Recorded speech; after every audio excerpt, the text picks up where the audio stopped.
think this is going to be my last PB Maxima video, at least until I do a running video. Just want to make this one quick. I got the aluminum shock bodies from Shapeways today, and after a lot of filing and sanding and drilling and tapping, I was able to get them all assembled. Let's see, I think I have I have the old original, well, a new set of original fronts here. See, it's just a plastic shock. Plastic shock body.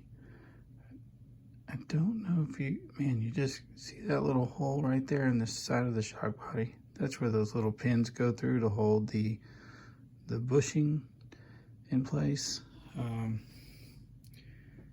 Anyway, nothing wrong with that. I thought I could fancy this thing up a little bit by going with some aluminum bodies. They came out looking okay. I'll be honest, they probably look a little bit better on camera than they look in real life. I mean, everything's legit. I don't have them full of oil yet, so I don't have the lead screws in place. It took me forever tonight to get them all assembled. And I'll be honest about this as well. Like, I would not recommend this. I spent over $200 on having these 4 shock bodies made, and I don't think that was, I don't know. I guess it, every car is different, every collector is different. I feel like I kind of went a little too far for what I got. One thing you might want to be aware of, if you go down that path to have Shapeways 3D print something out of aluminum, there's a lot of extraneous material here and there, so you're gonna have to be doing a lot, and much like traditional 3D printing, you're going to be having to do a lot of you're going to have to do a lot of cleanup, let's say. And also the finish, it kind of looks a little bit more like a cast aluminum might versus like a billet aluminum, which I should have expected. So it just doesn't really come across in this light, but I don't know. Overall, I'm happy with it. Would I do it again? I don't think so. Now, given the fact that the plastic shock bodies wouldn't hold up for the C-clips, I guess I could have gone back and made some that kind of follow the original design, but yeah, anyways. So yeah, you just can't see. I got one of these days, I got to get a better camera anyhow. The only other thing going on here, the new bumper was installed. I don't remember, you might remember there's these big cutouts in the original bumper. This one's brand new.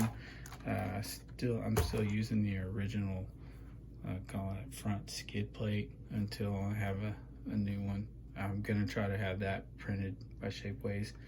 I did install some radio gear, another Savox servo there. Linkages are all in place. I went with a more, I guess, a little bit beefier,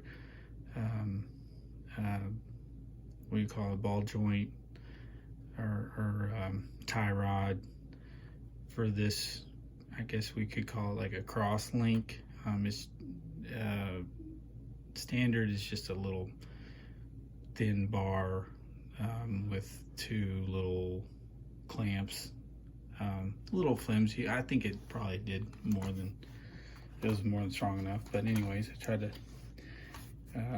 kind of beef up that steering a little bit more. Although with these guys, these vertical bolts, there's really no support on top, so they do flex quite a bit. So I don't know how good you can get it really. Okay, sorry, jibber jabbering. Last thing, got an ESC mounted, got some wires dangling here, got a motor in there. That's another diamond. This is pretty stock motor. I think it's got bushings instead of ball bearings. I don't expect too much out of that, but enough for this guy. Gotta solder that up, put some shock oil on this guy, throw a battery in it. I should have a receiver in one of these boxes that came in the mail today. Yeah, so maybe this weekend, if the weather's cool, might get to drive this thing on the baseball field.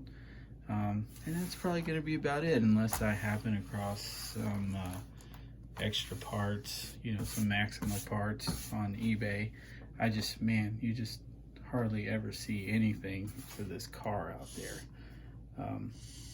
Again, I would definitely not have gone to this length to get some new shocks if there had been any new shocks out there for purchase. If anybody's looking for a set of fronts for their Maxima or Mustang, give me a shout. Might be able to part with the plastic ones. They're brand new. Anyhow, that's enough for the Maxima. One more bit of news. It's not news. I mean, you guys aren't sitting there waiting to find out what I got in the mail, but I'm excited about this next car.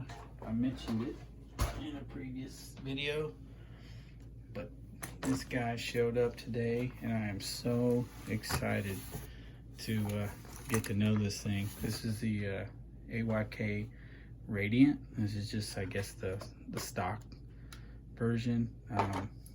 And this thing's a little bit nasty. I just literally took it out of the box. I've never seen one of these in person. So I'm gonna go through it here over the next couple of days, and it looks like it's pretty close to being runnable. It's got a race prep. That's stock, you know, everybody's seen that race prep motor a million times. Man, gotta get some better lights. I say it every video, but man, you can't see anything. Anyhow, it's got the old stock mechanical speed control in it. This car's in pretty dang good shape. There's a little bit of some road rash there on the rear motor guard, but other than that, I mean, the tires aren't too worn out. They're a little flat in places, but doesn't seem like they're cracked anywhere. But yeah, I mean, this thing really just reminds me of the original Kyosho Optima a lot. The way this, I guess maybe you call that a ladder chassis. Aside, you know, it's chain driven, but it doesn't really have a gearbox to speak of. It's just kind of 2 diffs connected by a chain and that pulley there. But anyways, yeah, I'm super stoked about getting to work on this thing and getting it back up and ready to run.